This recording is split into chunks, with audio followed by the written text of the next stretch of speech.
Bounce forward with Comcast Business. Get a powerful and reliable internet solution starting at $64.90 a month for 24 months with a 2-year agreement. Call or go online today. Restrictions apply. New customers only with 35 megabits per second service and one voice line. Early termination fee applies. Equipment installation, taxes and fees extra and subject to change. Crimes are meant to be punishable when an offender is apprehended. In the case where the perpetrator can't be apprehended, what happens? Just like the popular Jack the Ripper mystery that happened a century ago, another bizarre gruesome murder is the Texarkana murders.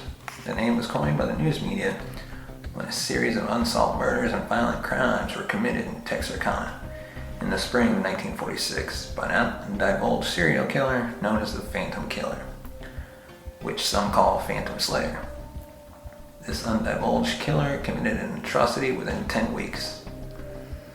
Open your heart, feel free to imagine the scenario as I unveil this mystery. This is True Crime Never Sleeps podcast, and I'm Larry Lease.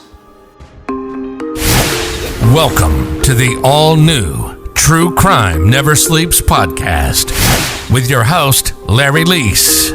Join us every week this season as we dive into the life and crimes of serial killers, from the butcher baker Robert Hansen to the Golden State Killer Joseph D'Angelo.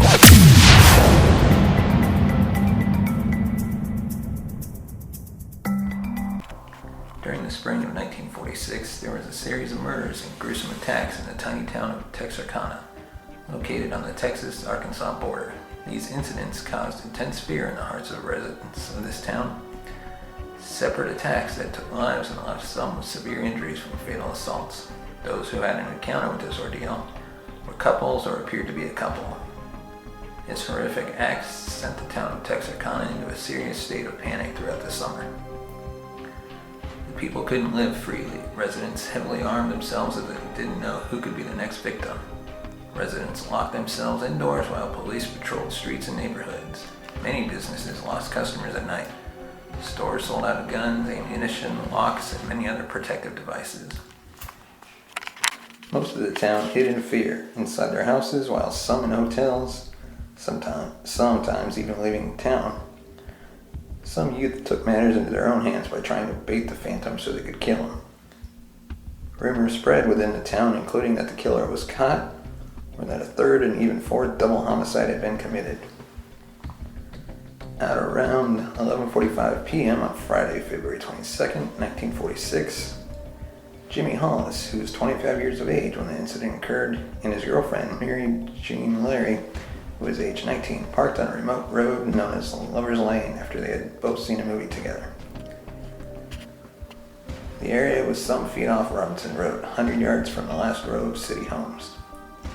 10 minutes later, at about 11:55 p.m., a white cloth masked man, which looks like a pillowcase with eyes, appeared at the driver's door side where Hollis sat.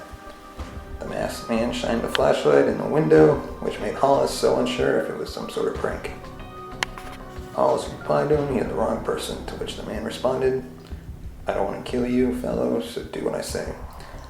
Upon hearing this, Hollis and Larry knew it was real and not pranks. They both ushered out the driver's side door, and the man ordered Hollis to take off the breeches. He complied, and the man struck him in the head twice with a pistol. Larry thought the assailant wanted to rob them. She tried to show him Hollis's wallet to prove they had no money, after which she was struck with a blunt object.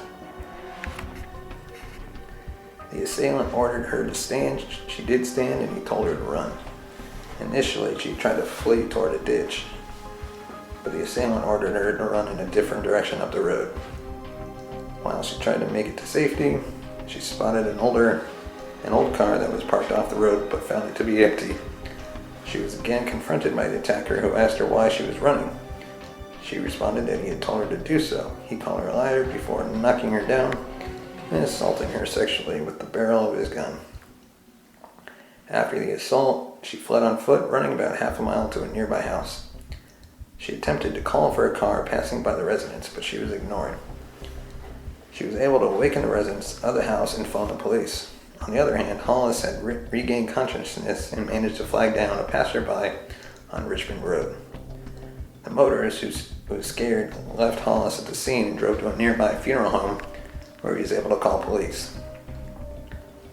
Within 30 minutes, Bowie County Sheriff W.H. Bill Presley and 3 other officers arrived at the scene of the attack, but the assailant had already left. They found Hollis's pants 100 yards away from the parked car. Larry was hospitalized overnight for a minor head wound. When the unexpected comes calling, bounce forward with Comcast Business. Bounce forward fast with internet speeds up to a gig. And bounce forward with the flexibility to update your bandwidth in just a few clicks. Get a powerful and reliable internet solution starting at $64.90 a month for 24 months with a 2-year agreement. Call 1-800-501-6000 or go to ComcastBusiness.com today to find out more. Restrictions apply. New customers only with 35 megabits per second service and 1 voice line. Early termination fee applies. Equipment installation, taxes, and fees extra and subject to change. Call for details. Whataburger's new spicy chicken sandwich isn't covered in any fiery sauces or crazy hot toppings. Just cool, fresh-cut veggies and mayo on a new brioche bun to tame the heat. So, where then does the spice come from?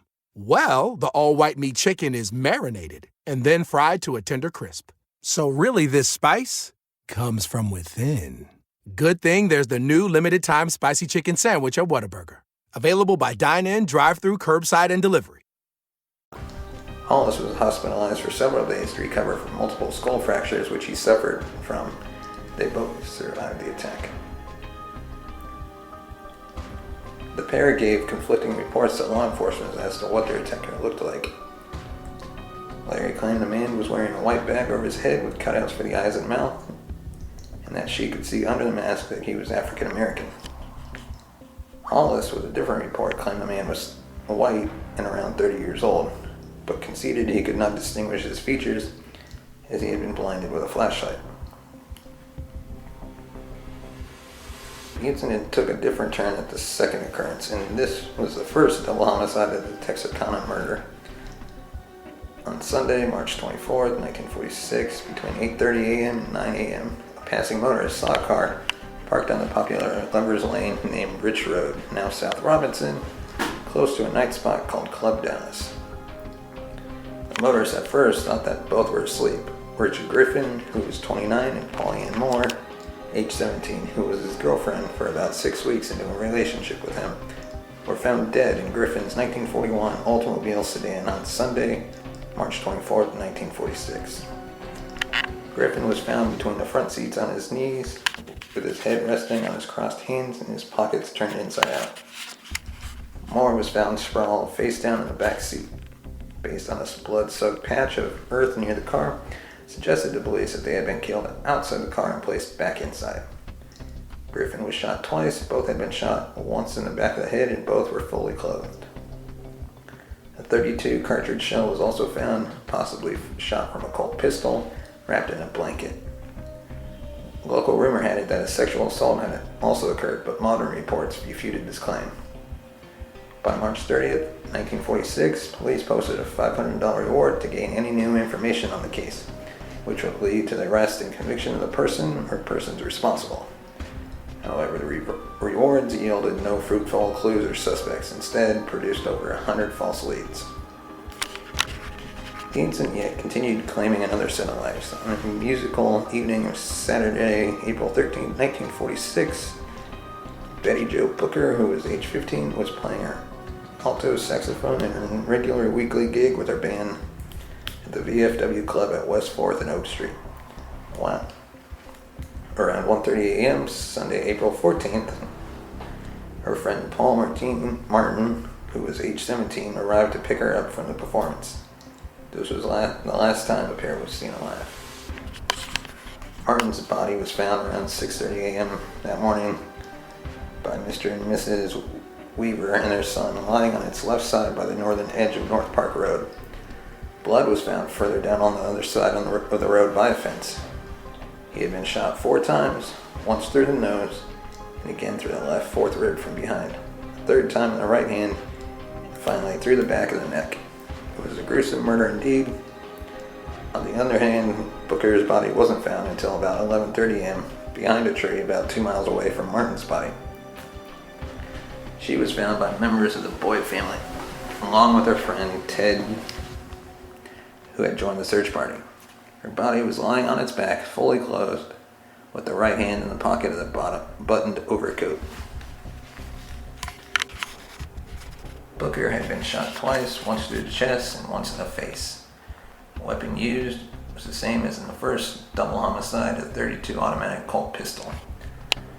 Martin's car was found about 3 miles away from Booker's body and 1.5 miles away from Martin's body. It was parked outside Spring Lake Park with the keys still in it. 15 minutes could save you 15% or more. Is that Shakespeare? Nope, it's Geico. Yeah, that's Shakespeare from one of his unpublished works. Oh, it be not for awakening. Nay, giveth thou the berries. For 15 minutes could save you 15% or more. No, it's from Geico, because they help save people money. Well, I hate to break it to you, but Geico got it from Shakespeare. Geico. 15 minutes could save you 15% or more. The authorities were not sure who was shot first. Sheriff Presley and famous Texas Ranger Captain Manuel Gonzalez said that examinations of the bodies indicated that they both had put up a terrific struggle. A friend of Martin's, Tom Alberton, said he did not believe an argument happened between the victims and that Martin had not had any enemies. It remained unclear what the intention of the perpetrator was, and it continued to cause panic among the residents of this tiny town. Law enforcement was unable to locate Booker's saxophone at the crime scene. The sax was eventually discovered around 6 months later on October 24th, still in its leather case, near where Booker's body had been found. Just like the latter, a reward exceeding $1,700 was accrued for information leading to the person responsible in these murders.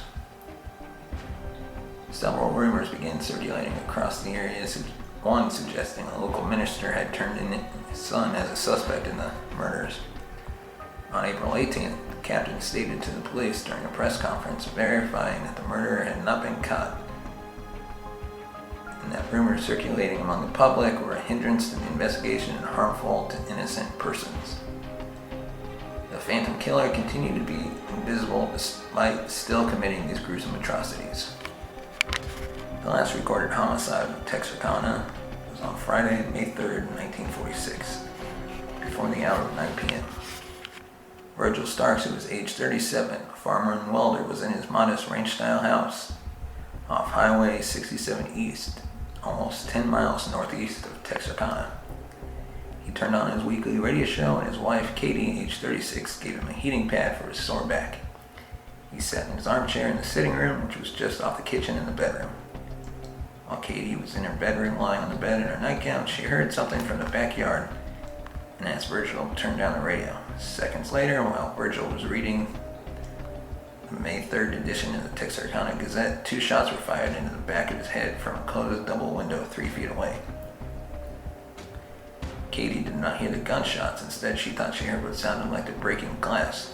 She thought Virgil had dropped something and went to see what happened. As she entered the doorway to the living room, she saw Virgil stand up and then suddenly slump back into his chair. She saw blood and ran to him and lifted his head. When she realized he was dead, she ran to the phone to call the police. While trying to reach the police on the phone, she rang the wall crank phone 2 times before being shot twice in the face from the same window, and Virgil had been shot. 1 bullet penetrated her right cheek and exited behind her left ear. The other went in just below her lip, breaking her jaw and splintering out several teeth before lodging under her tongue. She dropped to her knees, but soon managed to get back on her feet. She ran to get a pistol from the living room, but was blinded by her blood. As she couldn't see anything, she heard the killer tearing loose the rusted screen wire on the back porch. She thought she was going to be killed, so she stumbled toward her bedroom near the front of the house to leave a note. Meanwhile, the killer ran to the back of the house and made his way up to the steps and into the side screen porch through the back screen door. She heard the killer coming through the kitchen window, so she turned around and ran through the dining room, through the bedroom, down a hallway, through another bedroom, and then into the living room and out the front door, leaving behind a pool of her blood and teeth throughout the house and across the street. Barefooted and still in her blood-soaked nightgown, she ran across the street to her sister and brother-in-law's house. Because no one was home, she ran 50 yards more to A.V. Prater's house. Prater answered a call for help. She gasped. Virgil's dead, then collapsed. Prater shot a rifle in the air to summon another neighbor, Elmer Taylor.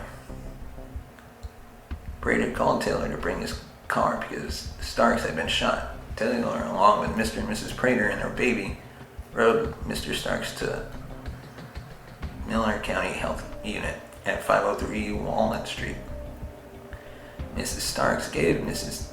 Taylor, their driver, one of her teeth with a gold filling.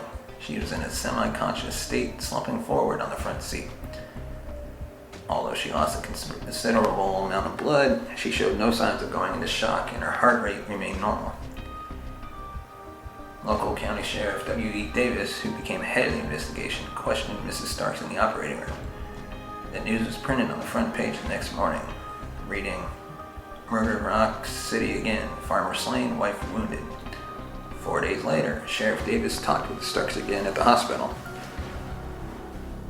She discounted a rumor that Virgil had heard a car outside their home several nights in a row and feared being killed. At the end of the spree, 3 people had been seriously wounded and 5 had been shot dead. The traumatized survivors gave the police little to go on. Fear paralyzed the town. Women of means packed up their clothes and children and checked into downtown's Hotel Grimm when their husbands were away on business. Others rigged Rube Goldberg's security systems, attaching pots and pans to wire that was strung around their property. Decades later, the mayhem had barely lost its hold on the popular imagination, though imagination is very much the operative word. A handful of books of wildly varying quality have been written about the case. The Town That Dreaded Sundown, largely fictionalized movie, was released in 1976. The Texas Department of Public Safety once called the serial killings the #1 unsolved murder case in Texas history. What makes Community Coffee different isn't just how long we've been around, it's how far we're willing to go in pursuit of the perfect cup. We select the finest beans and use 4 generations of roasting experience to give you a rich, delicious flavor. Look for us at your grocery store and online at communitycoffee.com. When the unexpected comes calling, bounce forward with Comcast Business. Bounce forward fast with internet speeds up to a gig. And bounce forward with the flexibility to update your bandwidth in just a few clicks. Get a powerful and reliable internet solution starting at $64.90 a month for 24 months with a 2-year agreement. Call 1-800-501-6000 or go to comcastbusiness.com today to find out more. Restrictions apply. New customers only with 35 megabits per second service and 1 voice line. Early termination fee applies. Equipment installation, taxes, and fees extra and subject to change. Call for details. Yet for all the attention given to the case, no one was ever convicted of the crimes. Theories spread widely about the Phantom Killer's identity, the killer's targeting of couples, and lack of other identifiable motives such as brutally or revenge led many in the area to believe that the killer was some sort of sex maniac. Nearly 400 people were arrested in connection with the killings.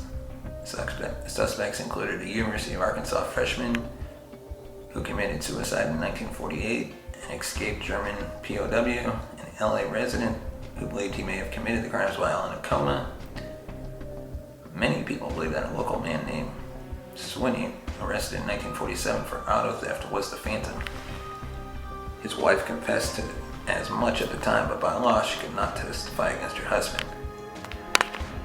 She later retracted her confession. Swinney remained in prison as a habitual offender until 1973 and died in 1994 without even implicating himself in the murders. A 1948 cold case involving the disappearance of 21-year-old Virginia Carpenter from Texarkana is thought by some to have been the work of the Phantom Killer, though Swinney was already in prison by that time.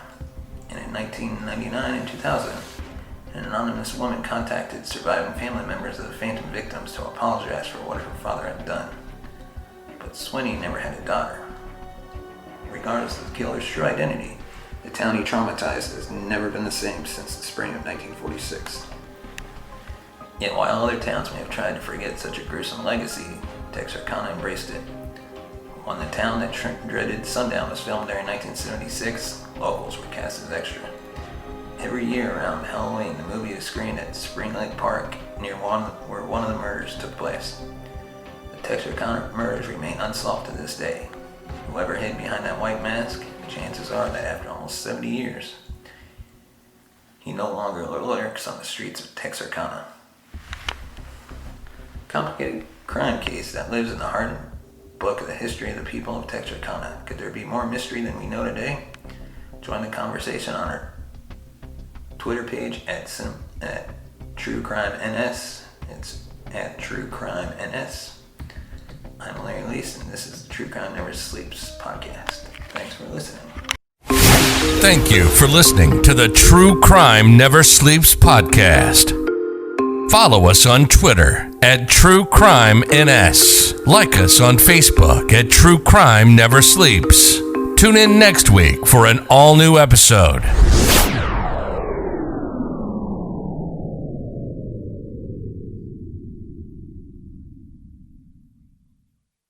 Children's National Hospital in Washington, D.C. improves children's health by developing better treatments and technologies. As one of the top children's hospitals in the nation, we take on the most complex, rare, and life-threatening conditions because all children deserve a healthy future. And with our new pediatric-focused research and innovation campus opening this spring, we'll be able to generate and share even more discoveries. Learn more at childrensnational.org/innovation. Good afternoon. Would you like to try a free sample of our double fudge brownie? Oh, sure. That's very good. I'll just take one more, just to be sure. Yep, still very good. Some things never change, like never being able to take just one free sample. And Geico saving folks lots of money on their car insurance. Is that macadamia nut I taste? Let me take one more. Sir, Yeah, I thought so. 15 minutes could save you 15% or more.